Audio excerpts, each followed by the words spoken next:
She's very smart. Green. Dark. Ah, see dark. Dark chibanga chili ky'abasirikale. When I show you this, you know what I'm talking about. Mariam Naguja, she's the author of The Lady's Guide to Fulfilling Relationships and True Happiness. Anyway, edition here, so can guess what? Ajizisako eyokobere. So run to the bookshops and get a copy of this Lady's Guide.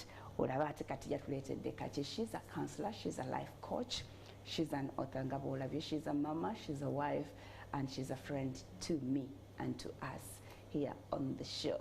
Yes, Mariam, welcome to the show. Thank you, darling.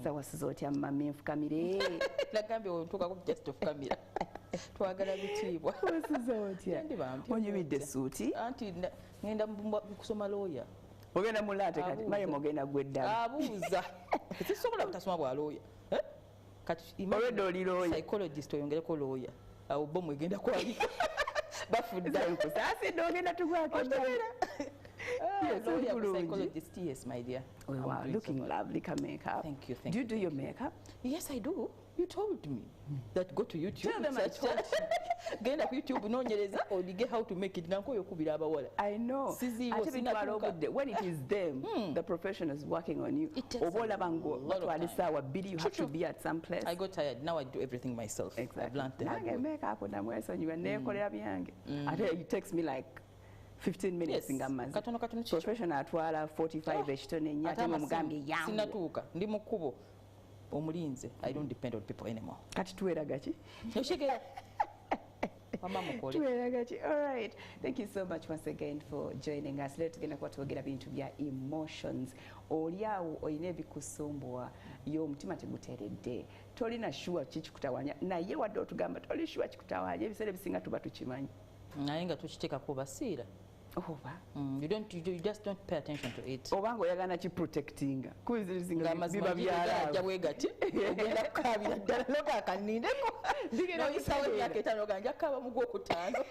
Era fayina nekibaluka. Wekibaluka oluusi nekikuyisa ate bubi nnyo. So those emotional troubles that tubeera nazo is what we're going to be talking about. Embeera ng'ekulemeredde emirembe gikuweddeko. Ebikutawanya tulowooza nti wandi bivuddeko. It is very hard. Usually ebintu ebitweta emotions biba oba close. Anti-emotions tugenda kuyiga leero. Bibeera very close to us. We don't want to let them go. Yet they are doing us bad. We are here to be living a peaceful life. Naye ekintu kiba kikumazeeko emirembe. Obeerawo ng'otudde omutima ne gwesika omulundi gumu. Obeerawo ng'olya n'okaaba. Obeera lyawo tokyagala genda kukola bintu bye wali okola. Because emotionally you're very, very unstable. So what are you still doing with the things that are keeping you in those moments as amaziga? Yes, Mariam. First define emotions. Okitegera mu Luganda. Nkyogera mu Luzungu okize mu Luganda. Kinkoze obinti namala nnyo obudde mu Luzungu. Kati ate nfu ky'okusoma lwo lwaki tosomye Oluganda? Ulira nno. Oya tonsiranya na ndukozesa ekye. Tuli ku international languages mu Luganda. Wano oli kwogera Luzungu? Naddayo nsoma kati Lunyankole. It's an international? Ati waliwo ennimi eziriko. I am in class. Ennimi eziriko ziri mu China. Anti Chinese. Bikati zensoma Chinese. Okay, Arabic yo naye musoma. Naye mu Luwano. Arabic omutwala ogenda olaga. Wesirika, I'm a businesswoman. Kati Olunyankole olaga. I'm in Turkey, I'm where you must know all those languages. Kati Olunyankole obala ki? Anti Olunyankole ekyo kyama kyange. Soon we shall unveil. Mariam. Nakuja tulisaba kugeza tuguja. Nze metron. Tujja tuguja. Tudina tumujjako. Nze metron. Okitegera? Ekyo kyama kyange. Muddawo. So emotions cheche. So emotions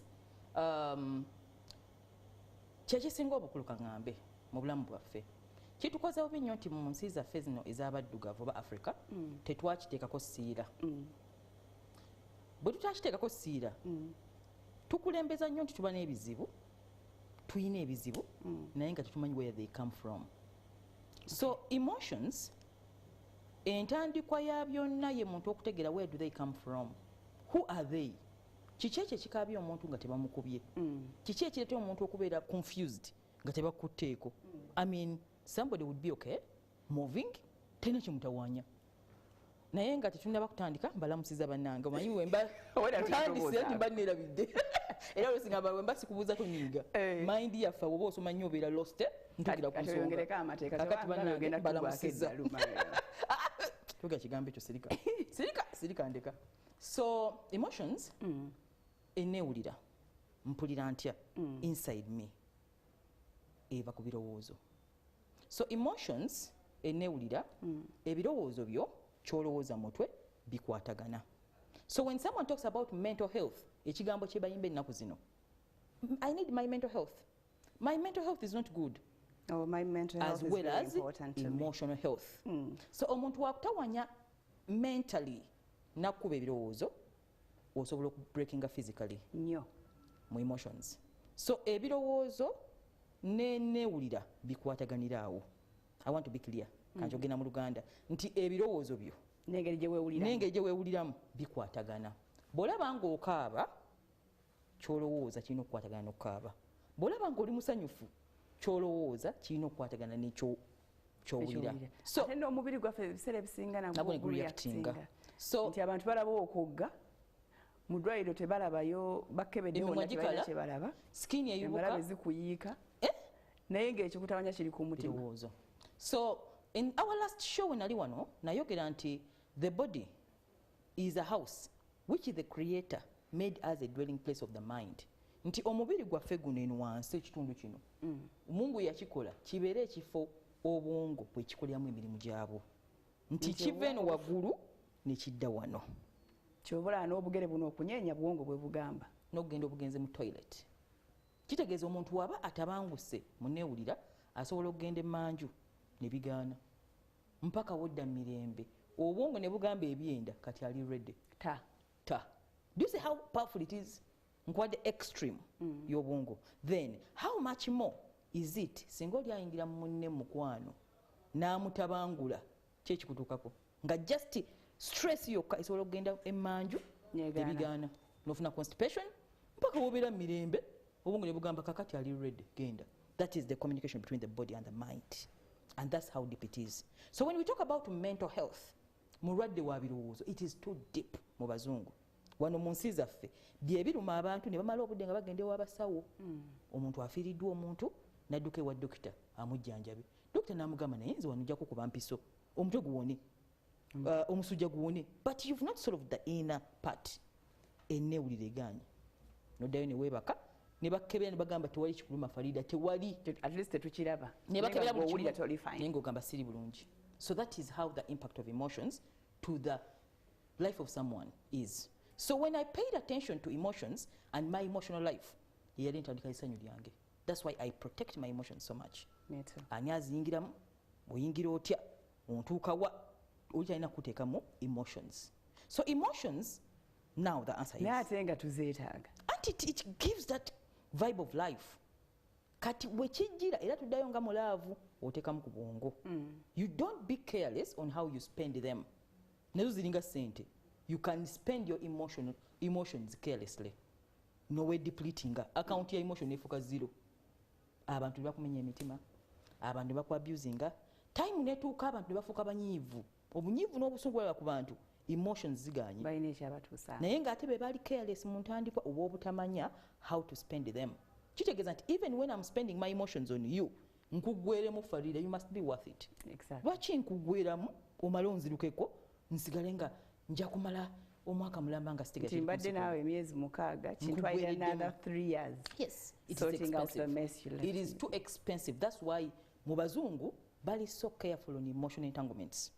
Ne woba oyogera naye ng'omuteeka mu business agamba Mariam, I will help you here but I will not emotionalize myself. Akigambirawo, let me not be emotionalized. Tonteeka mu kintu kya entanglement nkuyingiremu nnyingiremu otuuke okunjawukanako nkutuke nga nkyakwetaagawo. That is how quick emotions can be defined. Wow. Awo. And yet in Africa, tuyingira buyingizi, ne tufuluma, tebitukwatako abantu balwadde, Farida abantu balwadde. People realize that they are sick in lockdown. That's when mental health became important. Because the reality was they were idle.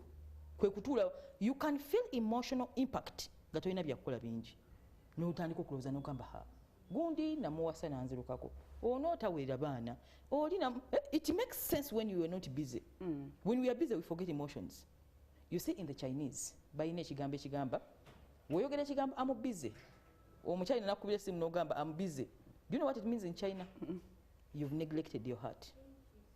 You've neglected your heart. Ekigambo I'm busy kitegeeza toyina na budde bwa mutima gwo kwagala abantu tebitoyina biseera ebyo. Omuntu ali busy talina budde bwa love. So if you're busy, you cannot pay attention to emotions. Emotions are important to people when you are at the peak of life. Ngokoza obugagga bonna falido oyina ebizimbe tokyabyetaaga. So for the business with emotions. And right with emotions, emotions is expensive. Nti okuzeteekamu bwoti. That's why abantu abakya struggling nga tebaziraba. They are busy not paying attention. Ogambye abali busy abali mu bugagga obuyitiridde ng'akoze ebintu bingi nnyo be basinga emotional health okugyetaaga. That's why nze clients bange si babulijjo. Because that is when they get to yes, that's when you say I have buildings, I have houses, I have what, but I'm not happy. Awo nga buli kimu weekiri wali enkoko weziri mu nyumba mulya buffe naye ng'ojja n'okulaba oti. That's when emotions make sense. Then n'abantu abali ennyo wansi nga mwavu nnyo be bafiringa emotions kati bano ba middle class they don't feel it because they are running around. Tebalina biseera bagenda zimba mayumba bali busy ndi one traveling ndi mu business. They don't feel the impact of that emotion, especially love. Tebagiraba mpaka nga bagaggawadde nnyo. Obwongo buli busy bibitawanya bingi. Yes, you've occupied it. So client bange nzimba either obeera wansi eno oba oli waggulu ddala nonti wakati wano. So when I talk about emotional happiness ng'akatabo ke nawandiika nali ntagetinga abantu abo abakyala abalina gye beekoledde buli kimu akituukiriza naye nawulyanga kirala nnyo naye ng'ate abakimuwa nabo balina byabwe bye banoonya. N'agamba naye nkoze nti ampulira obulamu ne mugamba nedda. This is the road to emotional happiness. Love yourself. Take care of yourself. Go to the gym. Work on you. But when I have almost those things that everybody else is yearning for, then lwaki mbeera ntawaana mu bya emotions? Anti kati essanyu, that's a very good question. Katukomewo. Tugitakulinga. Nkutudde. Spirit ebadde yimuse. Tugenda gisitulanga tukomyewo. Mariam Naguja is who we have. We are talking emotional health. Tova tukomewo.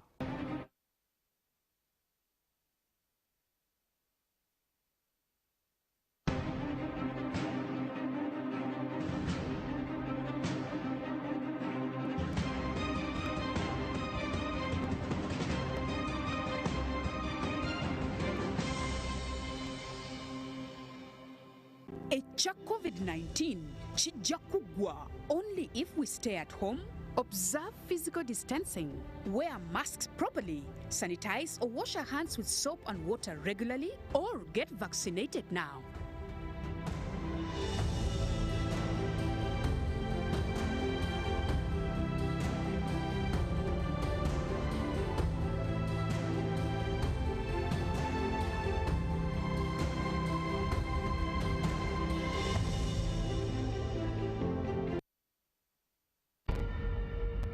We go through life hustling, doing different jobs to make ends meet. No matter how strong you are, tugikolerera kitegeeza bw'aba yagigaba seetaaga nagikolerera ngenda awe tugenda kati sooka otumalire kali. So kakati because tebigulwa ssente nga ffe tulowooza abantu nti tukole nnyo bwe naafuna ekimotoka ekinene nengula amataka meka nempasa omukazi omweru omulungi ennyo yalungiwa ngenda kukifuna tekiriiyo. Ekyo twakyogeredde Freda nagamba. So if happiness, joy, peace, love, all those positive emotions are for free, kitegeeza nti gwe oyina kubeera mu simplest of life. Gwe omuntu oyina kubeera mu simplest of life because that is where you can find those things. That's why it makes it very interesting. So tweretera that emotional breakdown. Tukimanyi bumanya. People don't know. Twetekako too much. Too much for nothing. You don't need all the things. Oyina ekazettaka. You don't need all that to find happiness. You have a square mile of land. You want 6. You want more and more and more. You have to displace others. You want to, and even then you lose now the peace of mind you had. Yes, bakabe. Eventually now, okaba kwawe nekulima kwawe kujje kwa affecting. Exactly. So because those emotions are for free, we realize them. You've been famous, you know what I'm meaning. Fame is like money. Have I? Fame, love, happiness, wealth, bifanagana. The difference is the ingredients inside it. Nti fame se sente. Fame, social capital. money, ekutuusa ku ssente. you can have money but not be famous. You can be famous without money. You can be beautiful but not married. You can be married but not beautiful. Those things are how life is. You can't explain that. So since all the things bifaanagana ku impact yaakyo ku muntu oyo alina fame abanga alina sente n'alina sente abanga ali famous bifaanagana but they're not the same. Si bituufu. Si nga gwe oba okiraba. Kitegeeza nti gwe akituddemu gwamanya kiweetisse. Kati akulaba ebweru agamba olunaku lwendibeera Farida bagenda kundaba. Bw'atuukamu bw'ati it becomes a fallacy. There's nothing up there. Then do you know what is interesting? Now you go back to the bottom. Life bweru weri. When you go up there and you get a lot of things, abagaga tebakitegeera, you don't need all those. Then you see the rooms are full with nothing. Some rooms even you don't enter there. Some lands you don't even visit them. Some places you don't even go there, but they're yours. And then you realize that you need just small things to be happy. And that's why now the rich people live the simple life. Wekinyumira never confusing abantu. They live a simple kati simple kitega tebalya mmere balya mulundi gumu alina shati yo bazine sati sati tebikyakola meaning kyekimu n'amagezi bw'ofuna amagezi amangi n'oyitirira ate time etuuka nobifuuka useless. That's why tugabana bya bwereere. It's like fame byebimu. You can only know the impact of it ng'okituddemu bw'oti n'ogamba bannange abantu balabanga si bwe kiri.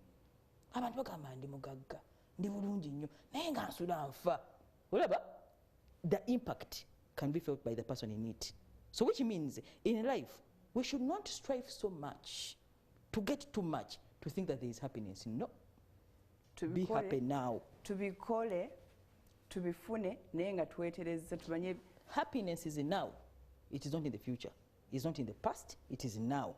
Kitegeeza nti gwe achuzinga ng'omuntu n'ogamba embeera eno gye ndimu mu bufumbo buno bwe ndimu ku mulimu no gwe nkola nja kulya kye njagala nja kwambala kye njagala ate nja kisanyukiramu teweegomba. It lies in contentment. Contentment kitegeeza nti ne wooba olya kawunga eddakiika eyo nga kekaliwo kawoomerwe because you don't have the meat and nkoko is not there. Don't overlook there where they are eating meat and you don't have it. Contentment is a source of happiness. Tunatuukayo tutya when we are content with what we have. That is where the game is. You can strive for your visions. Osobola okubanga olubirira gy'olaga era omanyiyo gy'olaga. However, bona keeping ennyo amaaso mu future ne weerabira wooli ogenda kulekerawo okwebaza by'oyina ojja bigala banja kyangu nnyo ojja kulaba nga buli omu takugasa n'ebikuyamba togenda biraba because you're keeping your eyes in the future. That is where the game of the mind now lies. So essanyu ly'abantu lifiiraawo. Mubufunze we live every moment. Now don't look tomorrow, don't look in the past. Oyita kusuubiza bya 10 years from now mugambe kati nze sirina lunaku Mungu ampadde omukisa. For the last 15 or 10 years sirina lunaku ndidde kye sitayagala tekibeerangayo. If I want to eat kawunga, I eat it with happiness. If I want to eat a pizza, I eat it. Even if I'm running with 50,000 shillings in my pocket, I'll eat a pizza. That's why I'm happy. I don't look into the future. I plan for the future, yes, but I cater for now because it's all I have. So many people are not happily married. They're not happy in relationships because they're in the future. Omwami walifuna sente ne tuzimba amaka aganyirira ennyo ne tubeera mu zikalina amamotoka mukaaga njafuna essanyu n'otuukayo nga tekiriyo ng'obudde bwonna bw'onoona nga tekiriyo nti tubifunye bikalina bye nali ndowooza oba mbituuseyo nga the ingredient of happiness togifunye ky'oli olowooza kyekigaana ate nga nali ndowooza bwe tunaabifuna because happiness, joy, peace, ezo emotions ziri mu now. Oyina zifiringa kati irrespective of what you have and what you don't have. Kiriza mu bwongo bwo nti the creator eyakutonda buli kyakuwadde Farida kyekyo. Bw'oba okyetaaga kijja kujja naye si mu budde bwo mu speed gy'okyagalamu. So happiness egaana abantu olw'ogaana contentment obayingira mu mitima okwegomba abalala kye bayina nga tamayina ajja nayo gy'otambudde Farida. How long have you worked? Ebitayaga biwulira ayaga kubeeranga gwe. So that loss of contentment by projecting the future where you're going to be can make you lose happiness in the now. Then emotional turbulence. Nina ennaku nina amayumba mangi n'essanyu limbuze gwaliko ekizibu. kubanga Katonda yabikuwa byonna kitegeeza gwalina okumanya how to be happy in them by living in the now. Simple. Se mukyala gw'omusanga najja n'agamba Farida nedda kumpitirivu omusajja nkuwa buli kaseera kino anganya okukola liriri naye nina essuubi nsaba Katonda nina essuubi bigenda kutereera mu maaso ajja kulekeraawo.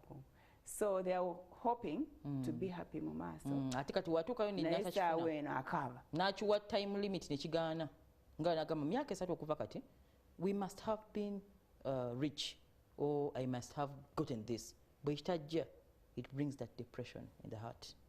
Nagamba naye obudde bwenyonoonye olaba. So it is the game of the mind. Natandika singa. So kizigamba the advocacy is abantu bayige okulivinga kati. Oli ku MWASUZE MUTYA kati owulira ebigambo bino essaawa eno wootudde kati ne wooba ogamba nti ogenda kuvaawo what you have respect it. That's all you have. Cater for it. Don't look in the future. The future has nothing. Nobody knew the lockdown would come. Nobody knew Corona would ever come. Nobody knew. We don't have control. You don't have control for those external events of the future. Nobody has it. Newo planning ku papula bwetu bijava nga siwe bidde. So why don't you be happy now? As simple as that. Choose happiness. But that doesn't stop you from planning and working. Naye ate tukuliriza kiri kino n'okisuulirira. Bwe ndifuna omwami nampasa kale ndizimba ennyumba lwaki olinda omwami? Suppose tebakuwasa bw'atalijja. I get a home in the future when kambere mbazadde bange bwe ndifuna omwami nampasa ndifuna wensula. Why are you waiting? Suppose tajja obudde. So the present says take care of yourself now. Baako byeweekolera kati maaso bijja kujja naye tosobola be controllinga and you cannot guarantee it. So take care of now. Do it. Genda okole achieve your assets bwalijja alijja nakusangayo. Otherwise women have waited. Nalinda nikitajjanga ate bwafuna ate nafuna mwavu. So why did you wait? So future to biveeko. Let's be in the now, right now. If you're eating chicken, if you're in a one-roomed house, if you're in where, that is where you're supposed to be. Be happy there. Be happy there. Don't kwegomba. Ettima obukyayi, jealousy, okuba obuntuntu obwo buva ku bantu balina emitima egitalina contentment. N'okwegomba nze Farida seegomba. Mungu mwebaza kizibu nnyo. To admire and I get lost in Farida. Ti mama kalira bakantu ako. Nange nkagala. I've not lived that life. No. Appreciate. So I've lived in me. I've appreciated when sina kino mbasi china. I've accepted life that if the divine made me like this, he has a plan for me. Well and good. I'll work my plan every day in the morning. I'll get out, go work. But I will not wake up in the morning to admire another person's seat or another person's clothes because I don't know the story behind them. Okay? So that kwegomba biri mu Africa wano. That's why timalingi nnyo mu Africa. Tebalina bwongo obwo bugamba nti omuntu alina gye gyatambudde. Buli muntu alina ekiki. Buli omu alina olugero lwe. There is a price to be paid and the exchange. The exchange temugitunuulira bala babiri. By the time you see someone who is rich up there, they have paid a big price. So if I hate a rich, nzaba yerimbi. I don't know the price they paid. Tomanyi oba yagana kuwasa. Tomanyi oba yagana. What price exchange? Tomanyi yaja sente ze. Necho okumukyawa bw'omukyawa sente ze nezivaayo nezijeewo. Anti kati ekyo mu Africa abantu bafuna that thing ako. Akasajja ku mutima mu Africa bingi nnyo wano. Era nze bwe nalaba abantu waniride. That's why ine protecting sikwiza kunsemberera. Balina akantu ako. Akantu aka. Wasembeza abazungu. Abazungu benjagala kuba mune bo bategera ebintu bino abaddugavu. Nze bo bannemera ddala sigenda kulimba. It's a very hard life. You deal with them cautiously. Yeah, you're conscious because tebabimanyi bino byenjogera. This is far away. Twogedde olwaleero nti bane contentment is now. Happiness is in the now. If you're eating chicken, well and good. If you find yourself in the village and there is no chicken, there is katogo, eat that and be happy in that moment. Muli kulumbe, enkoko teriiwo. Eat that. But I'm not happy. You Kati want me to pretend to be happy. Not Njagala nkoko, nina mukene. How do I be happy? Anti taliiwo. Kiriza mbongo obwo taliiwo. Okukkiriza kwe njagala okwo. Accepting life. Self-acceptance is the origin of harmony. So essanyu liri mu kukkiriza. Mu kukkiriza. So twagala twogere ku kigambo harmony. Nkizimbulukuse. Waliwo n'ebintu nga joy, happiness. Byonna bigenda va mu harmony. Okay. Ekigambo harmony mu Luganda bakiyita batya? Ekintu ekiri mu harmony. Ekikolagana. Harmony. The word harmony in English means we are collaborating. Who and who? Omukono guno Neguli. guli mu harmony kubanga gutambula mu ngeri Katonda gye gutondamu. Singa gutuuka okukyuka bwe guti nenemerayo ne gugaana kitegeeza the arm out of harmony. The arm is out of harmony. So even in life, harmonious relationships, harmonious businesses, harmonious everything, ekintu ekiri mu harmony kibako amateeka agakitonderwako nti okolagana kwakyo kugoberera etteeka erimu. Okay? So when you talk about harmony, nti abantu bali mu harmony munda muno obutabanko bwa emotions buva mu loss of that harmony. Nti omuntu wabeera mu envy, jealousy, fear, worry, anxiety, those negative things abavudde mu harmony tokolagana. Omanyi kidirira? Kati because tokolagana then omubiri gwo tegukolagana. Skin nefa n'okogga. Kubanga tokolagana emikwano egigenda okujja gy'oli ne situations ogenda okusika be bantu abatakolagana nga ggwe ofaanana. Okukolagana kubeera you and the whole system eyo ekolagane. Weebale nnyo. The inside you. So harmony with the self is the beginning of happiness. Kyebava bagamba nti happiness is an inside job. Yes. Gwe weekola mu. Sijja kugamba bambi sanyuka nkwegedde Farida nkuwadde bambi sanyuka. I can't. Tojja kusanyuka kubanga nkuwadde million 3. Newe nakuwa kikinga gwe uganye gwe. That's why therapists bw'ojja gyendi nkugamba yes mpuliriza naye okuwona kuko. Sigenda kufosinga kuwona. We can talk until the sun goes down. I can try to make you see the different angles. Nogana. So when I introducing la katabo ka journal, the ladies guide journal, nali njagala abakyala batandika okuwandika ebirowoozo byabwe. Because for us in psychology, the hand and the head can communicate. Even the hand has a mind of its own. Kitegeeza nti osobola okugamba bannange mbonaabona ebizibu nga bingi nnyo naye nga otandika okuwandika n'ebizibu tebiriiwo. So nze nkugamba wandika ekyo kikutawaanya kiwandike wansi. Ogendo defining I have a man wetuuka eno wansi nga gwayina empisa embi actually. He has given me this, he has given, but I don't love him. Who is the problem? You.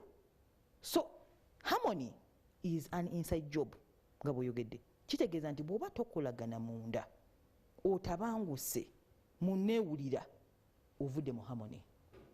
Omanye ekiddako? There is a law, there are universal laws. Universal laws mu Luganda obwengula bufugibwa mateeka oba ensi yonna that ka globe kakapira ketulimu kalina amateeka agakatonderwako nti Katonda anti Katonda yagakola nti bw'okanyuga omuyembe waggulu oba omucungwa gulina okudda because of what? Gravity. Nti bw'osukka earth n'ogenda ku planets ezimu ojja kutengeja mu bbanga teriyo gravity. It is a law. It doesn't matter whether oba otya amateeka gaggwa dda. So naffe wano mu nsi waliwo amateeka ge batuteerawo nga singa ogavoola olw'obutamanya oba obutagategeera ogenda gwa mu buzibu. So tekikuggisaako musango oba ogamanyi oba togamanyi, ffe twagazuula tugamanyi tugakoleramu tugatambuliramu ne tugafunamu. So there are like 7 laws. Sijja zimenyaamenya zonna naye mu law ezo mwe mwali the law of harmony. Mwinajja ekyama kya love. The law of harmony. The law of harmony egamba bweti nti omuntu yenna ng'atabanguse olw'obusungu, obujja, jealousy, fear, worry, okweraliikirira, asite otabanguka munda bw'oti kati noteeka. Kigenda kutabangula buli kiri ebweruwo nibyo takwatako. Omupiira gugenda kwabika, gwakoona omuntu ng'atambula, gwakoona gwagenda mu banka n'oyomba n'abantu, otabanguse. Kitegeeza everything goes out of alignment n'ebyensimbi. Amaka gatabuka byonna. N'embwa waka zitabuka. Buli kimu kiganda n'osanga n'ensolo nga zifudde ez'olunda. It is a law.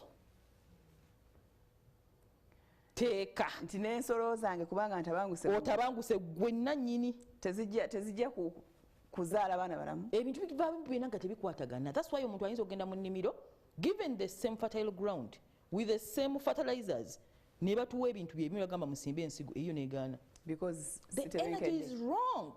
That's the answer. Kitegeeza n'oba mulungi olina akabina, olina amagulu aganyirira, bannange wamyuka okuba akasigala nga energy munda otabanguse. Is that science? Mwana wattu n'omusajja ajja gy'oli naye aba atabanguse. It is a law. Era bwe nazo ngamba oh my nina kwekolamu omulimu munda netereeze ntandika okulaba nti n'ebiri ebweru wange bikwatagana. Kati abantu betulabanga tubalabanga abali fine mukakamu muki nafuna omuntu nga mupangulukufu. Yenyini aba yerimba. The law says inside abatakolagana kuno kungulaba nga bana abantu bagamba bannange muli bulungi. That fakeness. Ninga munda judde tima. Abato balabanga ko the passive aggressors. So ne wokola boti ekiri munda energy kyewulira, universe kyewulira, amaanyi gali Katonda gawulira, tawulira gwe bikolwa byo. It's not actions, it is feelings. Nti singo jja nombuuza Mariam tuwogeddemu awo I can feel your inside. Nenga mutima gwange njogedde n'omukyalo yona mutima guganye. Akantu kabuka bwe. Ayina kyayagala mukole naye nina akantu kempulira webale nnyo awali answer. Now this brings us to this. There are 3 ways in which emotions are communicated.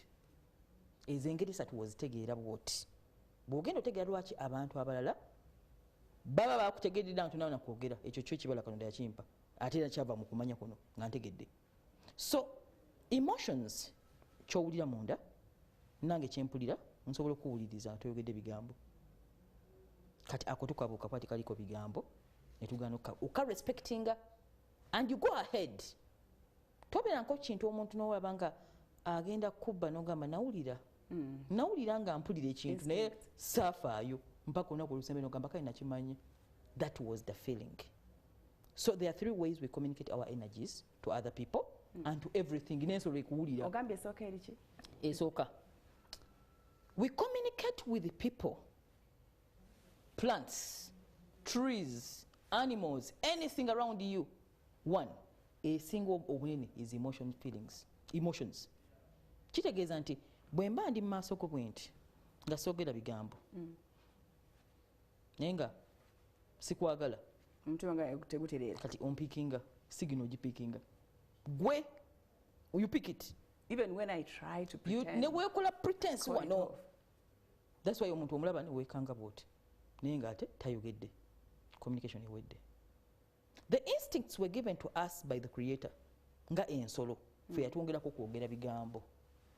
That's why definitely we are even more dense than animals. So animals feeling and onagenda kundya ono atagenda kunsala ono si muntu mulamu nesemberayo ono tajja kunkuba. They feel you before even you start. By the way, even if it's a cockroach newe ba cockroach no gango gya jukubeba yategedde and it doesn't even have a brain. No gamba how does it feel? That's how powerful the laws are. So because we communicate in emotions and in feelings, omwami ne waba agenze kuchitinga nakomawo oba muwulidde da kati nawe nakwogera era olyawo nga wagenze olina kyogera nga sikuwulira essimu nejja oli luddawa ekintu kimugambye bulungi nnyo you can't lie. Okay, nja kukulaga lwaki aba tebakiwulira kibula naye kisobola okubula tuba tetulina Katonda. Geza ofune essimu mutima. The moment you get compromised inside, the moment you start lying, faking nga mune ekibula, you can't feel them because you're part of them. You can understand? Yeah, Maria. You nabagambye sijja batwale wala nnyo atutwaleyo because these things actually happen. Omuntu okubeera nga muyonjo nekigamba Farida tosituka waawo ogenda gy'olaga. I don't want you to go there because there is trouble. Nogana. Because it hasn't spoken to me. Kitegeeza twagala the word of mouth. That is why abantu bajja ne batugamba nkwagala naye ate ngeri bwakuba kati n'omukkiriza atayogedde n'ogamba because they've spoken. Ayogedde. So most of the energy in the world is not in spoken word. Si wano kitwogera. It is in action. Era omuntu ne wajja nga ngamba nti bamudupinga. I got a narcissist mugamba ebikola byali bitya. Ti mwana watu mu kutandika nze yasasulanga bills n'omuga ebikolwa is the foundation of omuntu omujajinga si bigambo. Ebigambo nsobola biteeralinga because mbirowoozezaako njogera ebikusanyusa naye ate ebikolwa it is unconscious. Nze nja kulanga goyina kutundia ebikolwa. Don't look at the words. The words lie. Kati faawo twavaawo mu bigambo kati nze ate mpuliza feelings ate byawukana nnyo n'ebikolwa byaffe. Ntoli ajja kugamba nze saagala sente za mukazi ne bwazimpa nnyinza zigaana nobibirivinga nfunye ekizibu wano ogamba ebikolwa nebiri nga tebikwatagana. As long as there is no harmony. Do you see the word harmony? So harmony means feelings, thoughts and actions must match. Wano tebikwatagana. Bw'ogamba omuntu nti nkwagala yongerako feeling agiwulire ekiddako ekikolwa. Asite ekikolwa akisala ku kwagala end. Tewali kulanga kulala. Ebikolwa asitabita matching ne feelings n'ebirowoozo, harmony is lost. Ekigambo harmony kitegeeza ekintu ekikolagana. Ye muntu gw'osanga ng'akolagana. Abanga full package. Full package. Nga tolina ky'omuggyako bw'oti. Kati olabange ebigambo byayogera tebikwatagana, wano by'oyogera ebirowoozo birala, actions ndala, you've lost harmony. Nti ebigere byo bikutwala omutima gwo gye gukugamba. Oba mind yo gye kugamba. Si nti mind egamba genda eno n'ebigere bigamba this way. Ebigere bitambula eno ate omutima gugenda eri. That's the law of harmony. So the law of harmony mu bwengula bagikola okugoba akavuyo mu nsi. Nti ye Mungu atuula eri agambe kino kimala dda. Kati gwe kola weekube wekka tajja kayana naawe. Eteeka story vaako waliwo ebigenderako. So harmony, emotional energy, mba nkuwulira. Thought, kyondowoleza mba nkiwulira. I feel what you're thinking. Ebyo bingi sijja bigenda mu nnyo. Then physical energy, ge maanyi agakwetoolodde omubiri gwo. Kitegeeza nti oyinza olengera omuntu bw'oti n'owulira nga ofunye n'amajimbi. Tanayogera. Just omuntu n'owulira nga aze n'akavuyo. Haven't you met such people? Nayingira office n'otabukirako bw'oti. N'ogamba mpulira siteredde oba mbadde ki? Bw'avaawo bw'ati n'owulira nga waliwo ekigenze. N'ogamba that is bad energy. Kati yo physical energy ekwetoolola bw'eti. Kati because tebaabitusomesa mu ssomero ddala mu nsi zaffe zino tetubimanyi, tubikola nga tetumanyi. So to protect your energy, ani akusemberera atuuka atya? Feelings zigamba ki? Awo wali answer. Owulira ng'omuntu omuwuliramu emirembe. So all the answers are within us. The feelings. Kitegeeza oli ne waba azze nga tanyirira ali awali naye ng'omuwuliramu emirembe twala oyo kati ate nakyuka. Saagala bantu olina waba osiiga njala ne bw'ojja nga weekuba makeup, as long as I don't feel good with you, I don't want any plastic. Kati njagala original. Oba olina nakyo hair, oba olina ki, I want original because I am in feelings. Feelings not esobola kulimba. Tezilimba, never. Do you know why? It is engineered with the thought. The harmony of the thought and the feelings must match gokola judgment. Tekivudde bweru. Engalo zisobola okunimba because nsizeko cutex. But this one is original from inside. So kitegeeza nti even if you're going to marry somebody, even if you're going to dump somebody, feelings olina okuwuliriza. Wuliriza bw'oti awali awo wewali ensonga awo. Mari. So konyo kumazzi. All right, we're taking another break. Osobola okuweereza ebirowoozo byo naawe ku mulamu ogwa leero ng'oyita ku number of the air WhatsApp 706 14 19 98 to come on.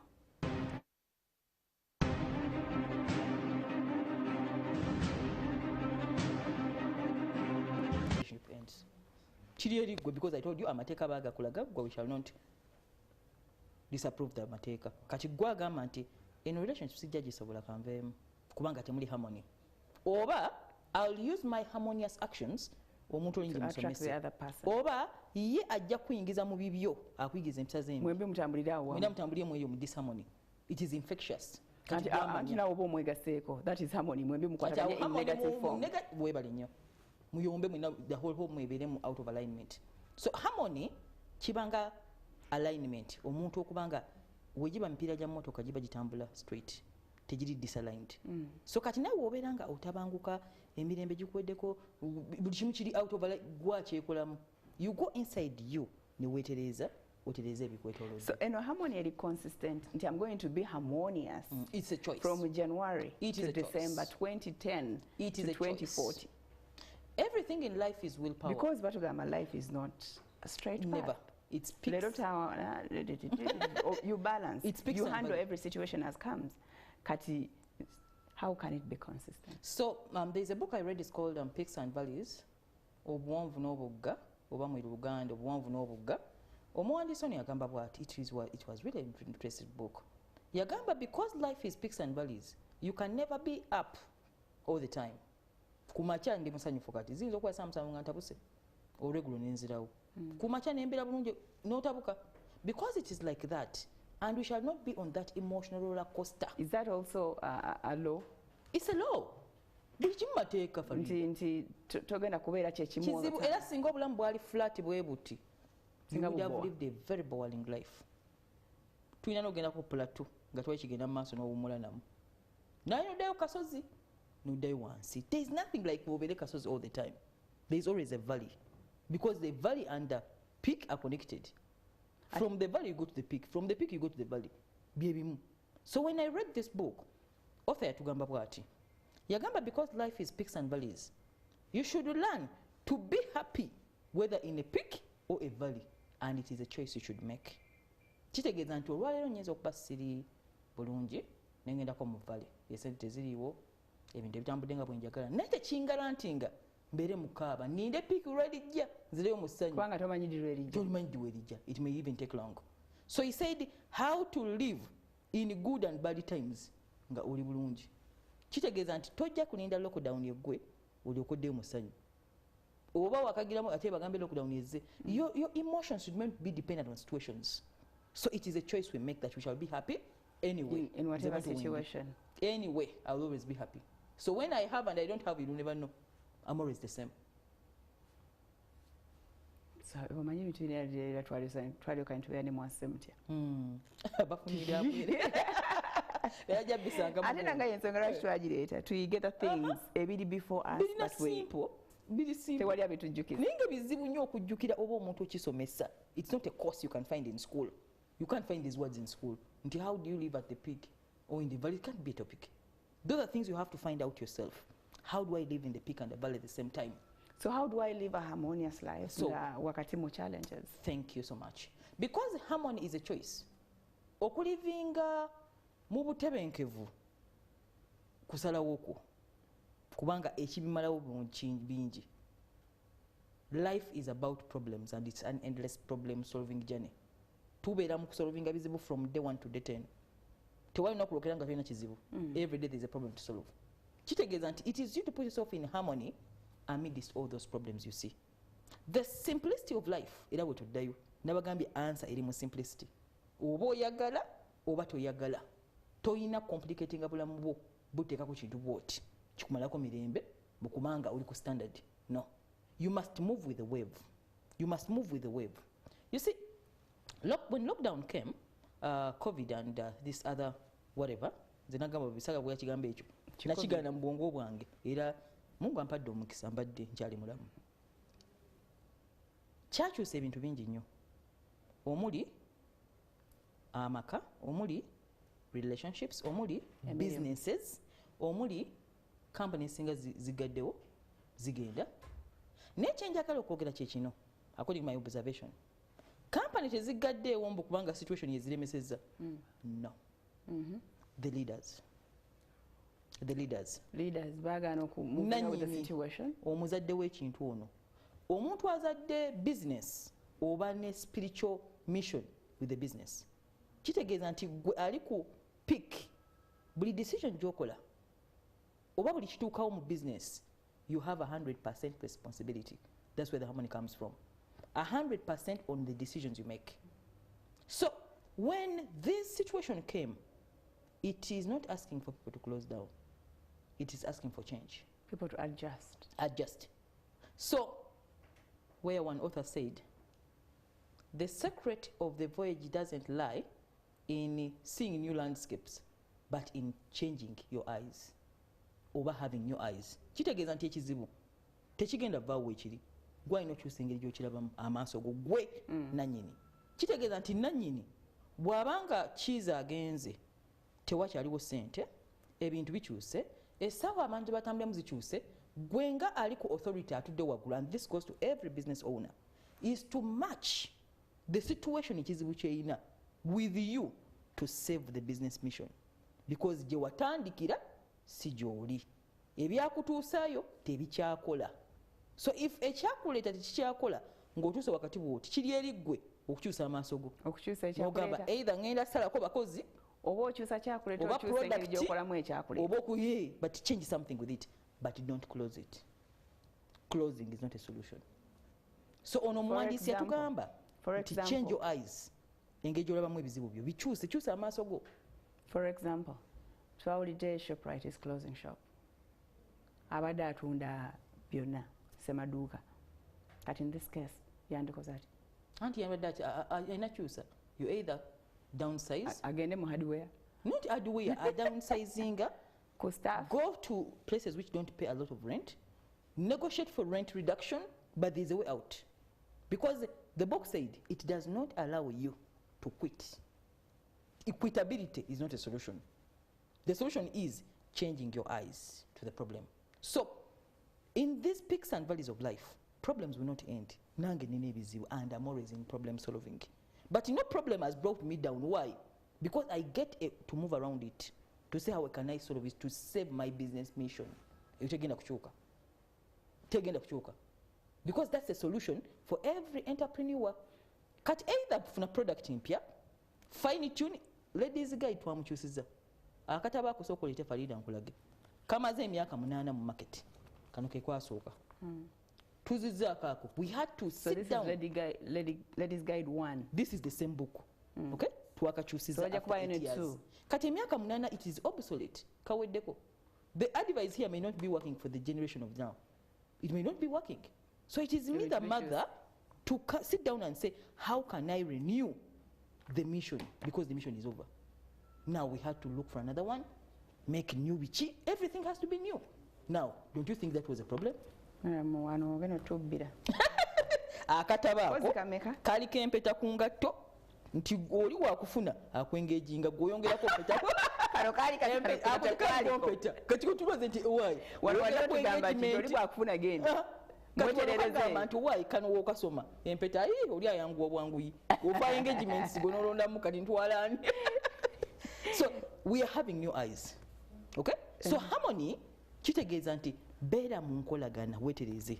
Bwe wetereza munda solution zazifuna. Meanwhile olina waddembe okuwummulamu olaba nga bikusobedde n'ogamba waikangene neebakemu nonye solution. We are in an endless problem solving journey, which is life. And always problems are coming and will never stop. Nti oba wakamaliza kino mu kyalo bakubidde mbw ate kino kiringa kijja bw'otwobeera obulamu bwonna kati agamba nti nkooyo solving ebizibu nze kambiveeko oba neebake then you live a negligent life, which is not possible. That's how life is. Actually, negligent life, I tell you, is worse than solutions the one finds for this. And even problem. It is in peaks and valleys, Guy agamba nti buli wosolving owulira bulungi. Kati ekyo kizibu takimaze, I felt good. After 8 years, I'm having a new edition. Wow! That's a landmark for the next 10 years. So badde webanja. Nenga badde mu bizibu. Tuwalete tukubanja nga tumanyi byonna wabimalira wano. Seated day, emotionally I wasn't.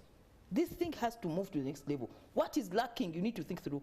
Ate ebizibu era tebiggwa ogenda kuba oli awo you need guide to. Kansoke nindekaawo. So harmony. Ombuziza. How do we have harmony in life? One, bw'ofunanga emotion yonna newe kuba kukyamukirira, newe kuba kunyiiga, newe kuba bizibu bingi oba essanyu eringi, do not react to emotions.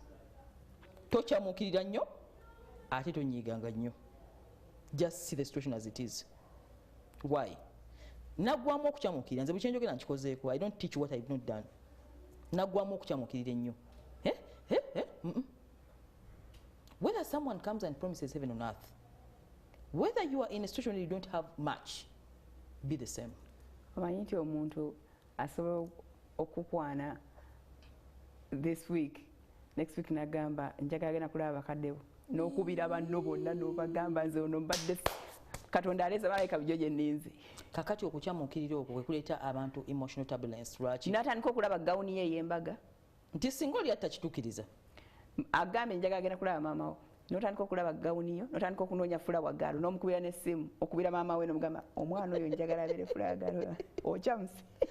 Okukyamukirira si kulungi. Yes. Era in leadership, naye ate okusanyuka, nkisanyukidde kubanga mbadde awo nga noonya. Naye okukyamukira kwe twogerako. Omuntu okuba nakukyamukiriza. Sanyuka naye kakkana. Nze sikyakyamuka nnyo. So kitegeeza nti olunaku lwe nina ebizibu ne lwe sitabiina tusobola kumanya. Nze sikyamukirira. That's the choice I made. I don't get anything to kuchamukate me because I've understood that when you kuchamukate, in the next something's going to come to bring it away, and then you'll go back down. It is peaks and valleys. Peaks and valleys. That's the law of life. That's how it's made. She's what she's not connected with this, but it is going to come. Oba no ulyanga chichigweredde ngetetishi nga bona agule motoka empya n'ogamba hey nolaba ngetanso kaddiwa. It has changed. I know kaddiwa. So lwaki sisanyuka nga ngifunye. Anti kati wewe okukyamukirira kutwogerako. Don't over kukyamukirira. kukyamukirira brings you in that emotional input of nina kuwangalirayo, which is not possible. Nkyamuse naye kigenda kukyuka. In the next 3 days I may not have the same emotion. So don't allow emotions to play around with your mind. Nze bwetyo wembeera, you don't kukyamukirira so much, but don't again be depressed by anything. Just live life the way it is. Kijje eva suubi kwegamba. Just as long as you have hope. Kizze nkaabi mama mulwadde or something ne agenda kuwona. And it will change. Time comes, time heals, it goes. Neba byerabira ne tugenda mu mwaka mulala kati ani ajjukira nti lockdown ya last year yaliwo. Who even remembers those 6 over 4 months? We have even forgotten. So life is like that. Live life the way it comes. Nothing should ever be. Tewali kintu kirina kuteeka ku bulamu bwo kubeera ku tension. Essanyu likubule. Omuntu akumaleko emirembe. No. Ekintu kyonna no. Because it is not guarantee. Gwe essanyu gwalina oddiwa mu mutima gwo n'okkiriza. Inside me nja kukola ebintu ebigenda okumpa essanyu. As simple as that. Okay, the other way to live harmoniously. Then journaling, ekyo nakibagamba sijja stressinga so much. Omuntu okuyiga okuwandiika ebirowoozo bye. Oba mu lulimi lwo kobe tewasoma, muyiga okuwandiika. Muligerawo okwogera. Buli kijja mu bwongo bwange. Nga bw'onaagamba nti omuntu akunyiizizza, oba waliwo ekitateredde, oba fizza abaana zibuze, nga oli mu mbeera oli okikooye, kiri wano kiringalinga, kigaanidde ku mutwe, kifuuse ensonga, buli kukya lw'oyogera, kwata ekalaamu n'olupapula kiwandiikeko, kigenda kuva mu mutwe. That's the law. As long as ogamba, dear God, I Farida Nakazibwe, I have been in this situation for so long. Mpulira nkooye, okukola bwoti bweki, embeera naye bw'oba omaliza bwoti, ogambe kino nkikwasizza, kinnemye. You're going to Right. Is that a fact? I've done it for the last 13 years. Era bw'oyingira office yange, half of the place is full of journals. That's why teri amanyina bizibu byange. I don't explain to anyone. You tell them to God. I tell them to the journal. It heals because the fingers, emikono gino n'obwongo biina connection. As to wandika ekintu bwoti. Ate bwe siwandiika, because not everybody is good at writing. Munnange tekikola. Bwe siwandiika nengenda nensaba. Okay, n'okusaba, but the depth. Ku musaala nenjogera ne Katonda. Naye ng'oli wekka. Ng'oli wekka. In my room. Nga temuli mu dialogue na muntu mulala. Kintawanyiza naye kikuwadde gw'omanyi. As long as okiteekamu emotions. N'okuwandika kuno olina okuba ng'oli emotionalized. Nti ne bwe mpanika a sad story, something sad that happened to me nkabe. You must even cry. Even the tears drop on the book. Katonda ayagala nnyo omuntu amuwandiikira. There's nothing that moves God like writing. I've told you I've done it for 13 years. And I have taught everywhere. Era nze buli ajja mugamba omanyi ekintu ekyo newonaayoga ntusuula enjuba ku nsi. As long as you don't journal it, abazungu ba respectinga nnyo journal. Nagamba kali ka movie ak'omwami yali awunze. No, I don't think it was the one, no. I was telling someone else. It was the hitman and bodyguard of a wife, something like that. It was like a comic movie. Omusajja yali atandise okuwunga bodyguard. Bwe yagenda ewa therapist, banga yali party mwe yali njagala. Therapist namugamba, have you thought of writing a journal? Can you write down your thoughts? Abazungu mental health bagifaako nnyo nti osobola okulwala n'oba n'ebirowoozo ebitava ku bwongo n'opayiringa 1962 n'omwongera ku 1998 n'oyongera ku 2020 n'owunga. So kitegeeza nti tujja tupayiringa ebirowoozo to date. Bwe busungu obulina turbulence mu bantu mu mitima. Nti olunaku lwagamba nti ntamiddwa ng'agasa ebintu nga 10. So wano obiwandiika kimu ku kimu n'okijjamu oba oyuza olupapula oba okipinga ebitabo obeera healthy. People who journal are like me. So amaaso gaba gatangaala toba na bizibu. Nze olwaleero ekizibu kyalina Farida kati yeggwali mu maaso gange. Ebyeggulo byagenze nabiwandiise dda sirina kizibu. Mpandiika n'entereka oba I can just write oyuza. Because okuyuza kuyamba nti omuntu ayinza obisoma n'akusekerera. Kati if you have like a bookshelf kati nganze ng'okipinga books you can keep them there, but it would have been better nti kiyuze. Funa wantu owulira nga bikusobedde. Omusajja akutale ku date takutanize up. Funa wantu wandika ogambe can you believe it? It's about ekikugira mu bwongo kyo iwawo. Whether organized or not, after all nobody's going to even mark it. You just power. So okuwandika kuno engalo zino zirina amaanyi. It has a brain of its own. So kino kyava nakisomera nnyo mbazungu kati wano mu Africa tekiriiwo wano mu Africa kwogera munnange atokamba abantu n'oswala buli wamu kati instead and this therapy works more for married women okusinga oswaza omwami n'omuswaza ensi yonna n'atuuka ku makolo nga bemwaseka kwata ekalamu n'olupapula wandiika ebirowoozo ebyo because every day marriage is a journey. Every day that the sun goes up there's something to expect. Either omwana alwadde, either mulamu wakuwalana, either nazala temukyakwatagana, either there's something, a story. So since it's a story, why don't you put it in a book? No wandika. Mental health oli agenda okujja obwati nga ogenda muvuma nga wawonyedda. Wayinza natuuka ekiseera n'ogamba tusanisa okulaba. Naye nga woyombye edda wano. Wayinza natuuka ekiseera after compiling too much, wayinza okukola ekitabo kyennyini. Emotions on us. By the time I wrote that Ladies Guide one, where did it come from? I'd written a lot of journals on the same thing, but what is my problem? It means everyone is going through this. Then I came up with a book. A journal means a journey to life. Luba lugendo. Ntinecholi mukati. Even when journalism, there's a story you have to tell. Every day there is something challenging you. There are days when you wake up in the morning, you don't want even to be on TV. You don't have any emotional issues. No kera kumachanga na manyi togaina. No kamba yemba dechi. Kamalega genda. That day you can write a journal. Today I'm not feeling well. I don't know what's wrong with me, but please give me strength. Ubanga wandike baruwa to the Creator. So you form that relationship which is daily in the marriage, daily in the business, and he knows whatever is going on. Which means you've lost trust in humanity. You can't tell anybody your stories. You can't. Your sisters will gossip you, your friends will laugh at you, your husband will backstab you, and everybody, these are humans. So when I came to that judgment, that wow, human beings are not dependable, I cannot depend to the Creator, I formed love with him, and we are in good love. Yeah, and that's why it's depending. Well, don't stories and I don't. I lost trust with that because I went through a lot. Nabagamba ngenda kuandika ekitabo nga ndi 67 years. Ndi wandika ku biography yonna why I was doing this work. Right now, let's sit in the boat. Oh, to exactly what happened. Yeah, that's when it will get interesting. So, journaling is a very important process of healing. Ogambe 67? Why 67? Nja kuba nditayalingo bivaamu. Nga ngenda ku kifaamu kyange eyo, nzeeyo nga ndi mu rocking chair. Ennakaroke. Ndi mu kulya miyembe, nga nti nkooye. Omuyembe bagujja ku mutima bagunazaako ne bakuteera kusoosa n'akaso. Nywa amata gava wali direct from farm to mouth. Awo. Inshallah. Anti watuganya okulowooza nnyo mu. So, journaling, bannange muwandika ebirowoozo. Ekyo sijja kukowa kibagamba. Nawandika journal nenjiteeka wali. Nawandika journal nga njagala abantu bategere nti journaling is the only way you can heal emotionally. Because inside ebigambo bingi. Osobola okubabulinga wano n'ogwa n'eddalu.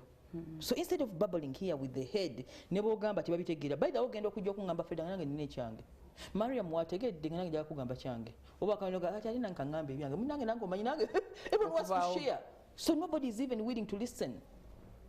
When you come to counseling, I'm telling you, I will listen, I'll give you therapy, but I will conclude by telling you, can you write your thoughts down? From those thoughts. Oba can you bikwase Katonda? Yeah, because it's the ultimate. You are controlling emitima jaffe. Nothing more.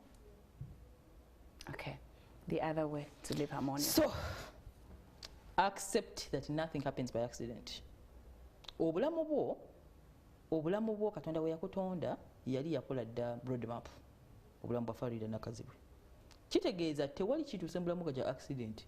Everything is part of the process of your growth. Even the problems ezikutuukako zikukuza. Oyiga ofuna okumanya. Era the total sum of what you are now are the lessons you've learned from time to time to time. Nti kakati waliwo byetasobola kukola byewakolanga emyaka emirala nogakati kyo bakyakinteekamu because of the experience and the knowledge you've accumulated.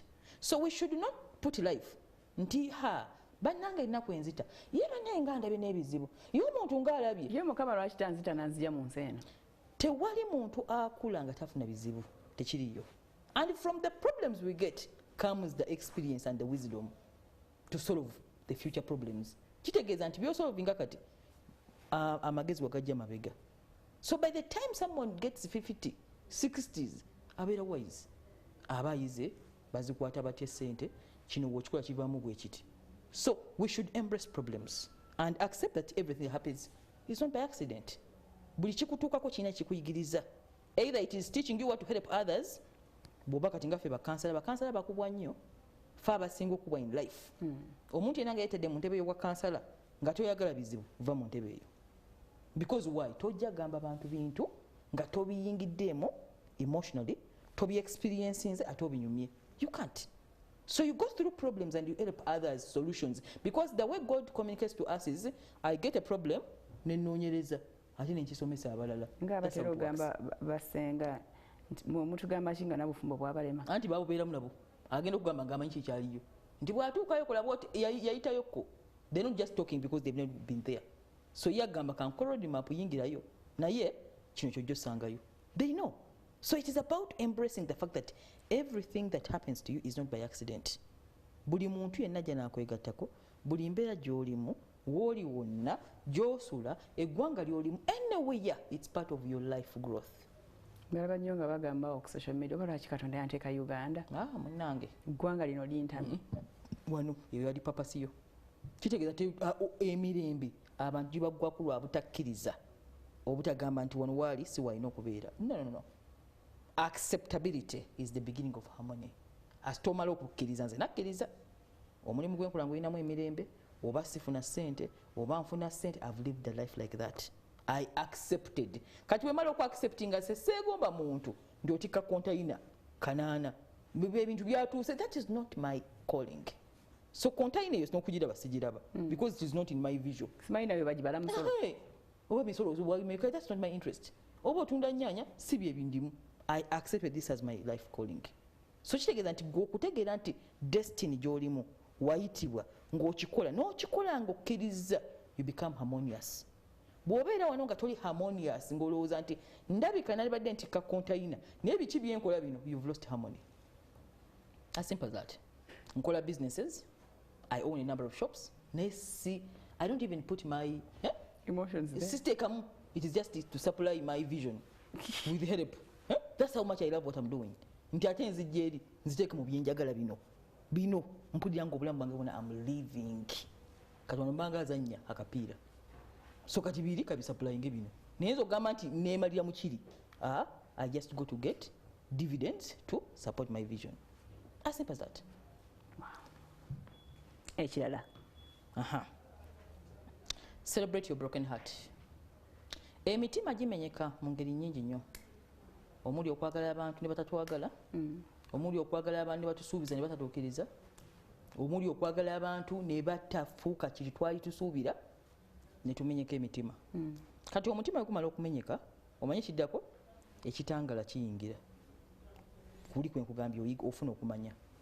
Bw'omala ofuna okumanya nti omutima bagumenye, omuntu tanjagadde nga bwe nali nsuubira, tasobodde kunjagala kubanga alina ebigendererwa bye byali birala, tabadde muyayi by the way.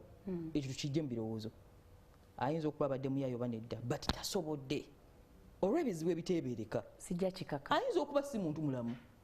Katonda amuntaasizza. Nga mukutaasizza. So we should learn to celebrate nti ne woba olemereddwa bufumbo, ne woba olemereddwa relationship, ne woba olemereddwa omukozi n'adduka. Abakozi batumenye nabo emitima. Ajja wati nayingira kampani nolowooza nti ofunye munno mukulaganire wamu. Oba okyali awo ngadduse. Adduse n'ebyama bya kampani, adduse n'omutima gwe, n'omuteekamu omutaddemu training. It hurts. It really hurts. So in any way of a broken heart, including closing companies, by the time Shoprite says I'm closing, nannyini waayo naye ali mu buzibu kati. Awulira ennaku investment gyatadde mu nsi. Essente zange ze nyonoonye, essuubi nali nnina. But we have to close down. They are going through the same broken heart like a loved one. So what is there to celebrate? So, Mwecho. the moment you learn that life is about lessons, and the lessons you pick are what makes you grow, nti noonakukyaye n'akulekawo ate agenda kuyamba mu future relationship eddako obeera mugezigezimu oba teweeteekayo nnyo akunako obeera okayize. Let us look at the positivity in problems. Twayogera ku positive mental attitude last time. On the DJ Mix Show this Friday at 10 p.m. where the party never stops.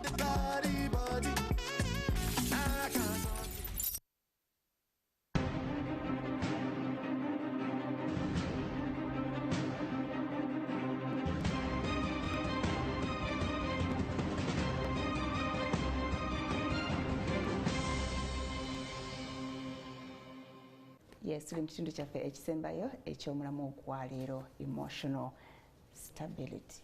Okay, enneewulira n'ebyo n'ebitumalako emirembe weesibako byaki ebiseera ebisinga okusinzira ku Mariam kyagambye biva ku ffe ffennyini tuleme okublaminga abantu ndi mu kino because of this person. It is you have the sole responsibility of your happiness. Kuba eva mu ggwe nze sigenda kujja nkuyingiremu gw'osinga okumanya nja kukonyeeza true, but it's up to you to sort yourself olaba nti Farida kyangambye I won't let it affect me negatively. Bwe tugendedde okumwiramu ngagamba tuyige okucelebratinga ebibi ebitutuuseeko. True. Chap before we go into their comments. So life nga wenagambye nti ebeera peaks and valleys, ebizibu bingi nnyo betusolovinga obulamu bwaffe bwonna. In fact even most of the problems twaba byereetera lwakuba tugaana. You started a business, nosasula emisolo, nosasula rent, totandika kuyumba na nyini kizimbe because gwe yayingirawo. They have nothing to do with it.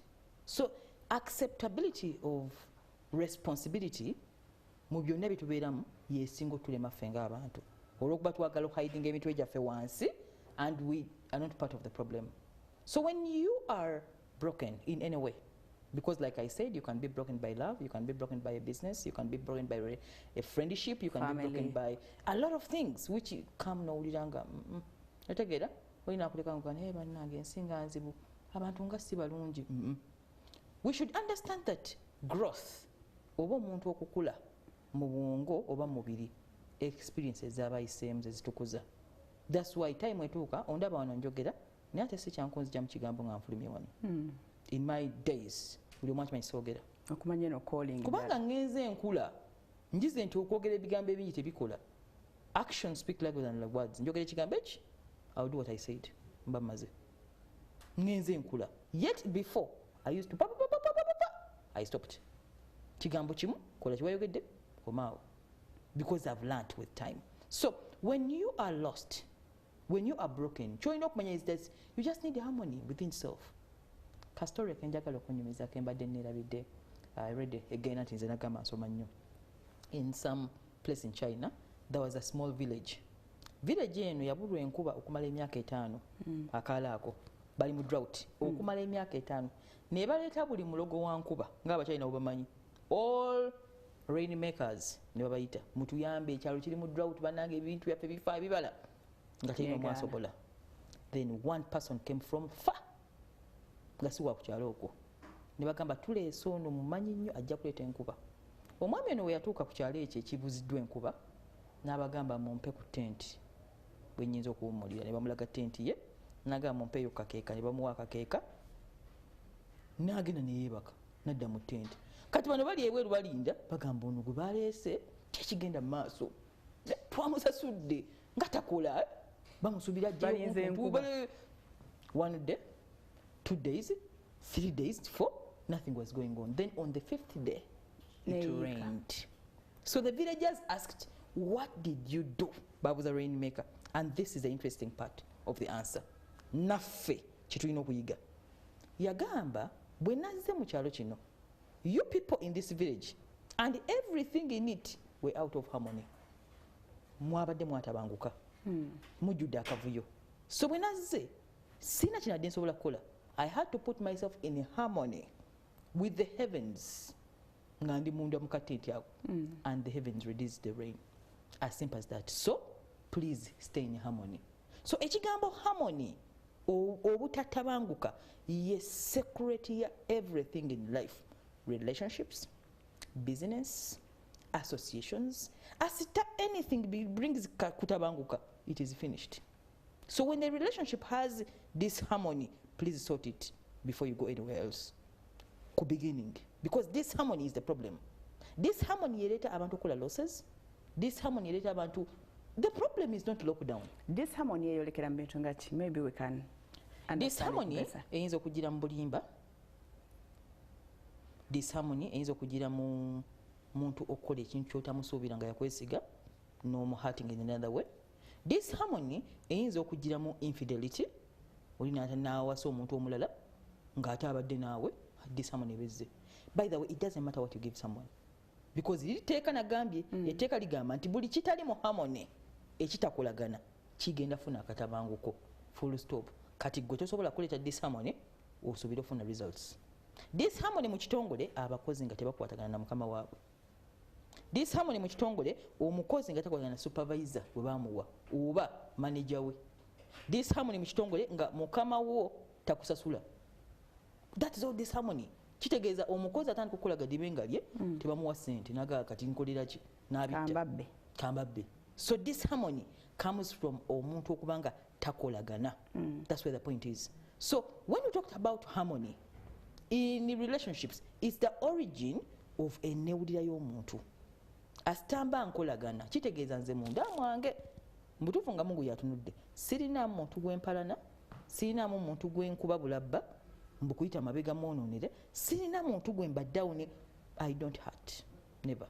So kitegeeza nti ne bwaba mukozi nga nkulira tuli mu harmony. Harmony because I know they need their wages, they have problems, they need I sort that. So kitegeeza nti ye bwajja ne hurting yaliko ekikyamu. I've cleared my pace. Kakati the law says go. But you clearing your pace doesn't stop them from hurting. Yes, it doesn't stop it. However, you are protected by the law. Law yekutaasa yokka.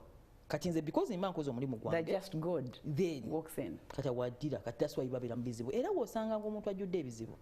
Nakabira ebizibu. Mubuuze kiki kye wakola. Yes, wabawo ekintu kye wakola. Kizibu nnyo omuntu okubeera mu harmony. Not be blessed by the heavens. Oli omusajja atonyesa enkuba. Kugambye nti yatuuka mu China. So this man yali mu tent ng'asaba. Yabeera mu yasooka kweteeka mu harmony. Ekyalo kirimu disharmony. Abantu baleesa abalogo byonna tebikwatagana n'agamba kantule mu tent nteeke myself in the harmony with the creator mugambe nti tonyesa enkuba era enkuba yatonya mu nnaku 5. Kitegeeza nti ne bw'oba onaafuna blessing yonna nga toli mu harmony erwawo. That's why abantu bafuna ssente, abantu bavuwala, lockdown ejja yebanyiga. Why? Because they're not in harmony. Harmony kitegeeza nti asitaweetereeza munda creator n'akutuulamu. You can't lack. Never. Never. I've seen it. You can never. Which means whether lockdown came what, you will continue. But those who are in disharmony, the point is disharmony, not the problem. Well, thank you, Mariam. Thanks for the shortens. I have a problem. When I get pissed, I even remember things you did to me on the first day we met. And I can't talk, but I write everything. When you write, you forget. And kakatu, so why does she remember things? Aina funa just tanategera forgiveness. Tanategera nti emirembe gwajewa. Si kye tugambye. Kitegeeza nti ne bwe nakuhatinga Farida, it is your personal responsibility okutakiriza hurting yange kuyingira. Kubanga wonaabeera disharmonious n'emirimu gyo gijja kufa. Kati kanneekoleko favor nga Farida neetereeze tonteeka mu kintu kyo. That is the secret. Okubeera ng'olina abantu b'owalana. You're not in harmony. Go wenyini oba opulaninga kutta gundi, opulaningira kufiiriza oli. Kononera ani ngenda kumuswaza biki obe you're already out of harmony. Emirimu gigenda kufa. Kale ohurting ono naye emirimu gifa. Sene bazibba gwataba mu bizibu because you are out of harmony. Gw'owalana akubuzizaako kwebaka ye ate living their life. Because I'm and you wonder. The point is harmony. I tried writing down naye byagaana nsaba kunyamba nafiirwa omwami mu 2018 naye Farida obulamu bugaanye nsaba kunyamba oba nfune ku ba counselors. Farida, my emotions torture me, torture my children a lot. Farida nyamba ku lw'abaana bange waakiri. I'm Zaina, 29, a mother of 8, 6 and 4-year-olds, 3 kids. Yafiirwa omwami akyamuli ku bwongo kiki kye nayogedde kati abeera ne emotional breakdowns. Yes. And the kids are getting affected. Mind obwongo bulinga computer. Tosobola gendamu n'ojjamu kintu ky'otaateekamu. Oyina kuyingira computer n'onyiga file n'ekusikirayo Farida n'akazimu n'ogikirikinga n'ereeta ebifaananyi kubanga byonoonya. So mind eno because it's an accumulation of history. It is a memory. It is not a future, it is memory. Gwayina ogenda munda mu bokisi obwo osikeyo akabokisi ako kagimu okagale okazule ku dustbin nga computer wekola. Now that's where it gets interesting because si kyangu okukagala. You go through therapies. Abantu bagenda ne bafiirwa abaami n'ofiirwa omwana n'ofiirwa sister wakubadde ku mutima. That loss of a loved one goes inside your emotion n'egitabangula n'asigala wano ku bwongo. Oyinza otambula n'ekintu eky'emyaka 10 egiddako ng'oli mu past nga n'oli yagenda dda which means omuntu afiiriddwa omuntu including love affair obufumbo okufa ne mugenda mu divorce ng'omuntu amwesiga it can be on your head for the next 10 years ng'ebox ekyali muno nga buli kaseera ogisikayo bwoti every day ng'oyogera ku linnya ly'omuntu oyo nga n'oli yagenda dda n'okwasa yawasa naye ng'olina omwogerako every day. Why? You have not sat down to get that box ogisuule wali ogisibeko ogambe kati kasasiro. So for a person who died ng'omukyalo ono Bible yamufaako mwali mweyagala whatever situation in where you are going in I know releasing atya is she going to go to some village abagambe banange omwami mwange oba ku ntaana y'omwami nagamba sebondeka? How can she go about this? Something practical. Life is so spiritual. Bange ebintu biri spiritual abantu tebafa. We are mind, body and soul. The body lives and the spirit stays most of the time. Because abantu bali life is so spiritual, we must pay attention to the spiritual life of us than the physical. Farida Nakas with the body and Farida Nakas with the spirit are separated people. Living in one Farida body. Nakas with the spirit are sins up Farida Nakas with Amani. The body is just taking over because it is visible and growing, but the inside you is more powerful than the body. Kati omuntu wamala okufa ng'abadde nawe mu nnyumba engoye zo zirabako empale weeziri engatto ziraba wali ebifaananyi wabihanginga akyaliwo. Omuntu bw'afa mu nnyumba, and I always tell it to my clients, the first step of the person is to remove everything eringa love buli kimukwatako. Kati abamu awo abiteekamu emotions n'okikweka abiteekamu feeling naga weyamba wulira abiteeka feeling ate kati ye yali yazimba ennyumba eno how do I throw away their anti pictures? kakati awo sigalamu kubanga nkugambye tagenda kuvaawo tagenda vaawo. The spirit is still there. The spirit takes long to go. It is stays lingering around and it is watching much as it doesn't have the physical body. Kakati googana okugana okujja ebifaananyi bye okubigira wali obiteeke somewhere, okay, because the spirits are still existing. That is the first part to clear. Environment eyinza okuba ine kukyuka bweba ennyumba emukujjukiza bwekibanga kiganye ng'oganye waliwo n'ababisigaza naye nga ye yamwetagula yamanyi ayakkiriza he died he's gone sikyabiteekamu nnyo emotions nga n'ebifaananyi bye bisobola osigala bihanginga mu nnyumba and they are fine. Ekiyitibwa human beings ne spiritual life, that is so deep to me and what I know. Kugambye ne woba owanika kifaananyi kya muntu nga yafa nga takyaliwo otha n'omuteeka wali nze mbiina wali, the spirit can come. It can. They live.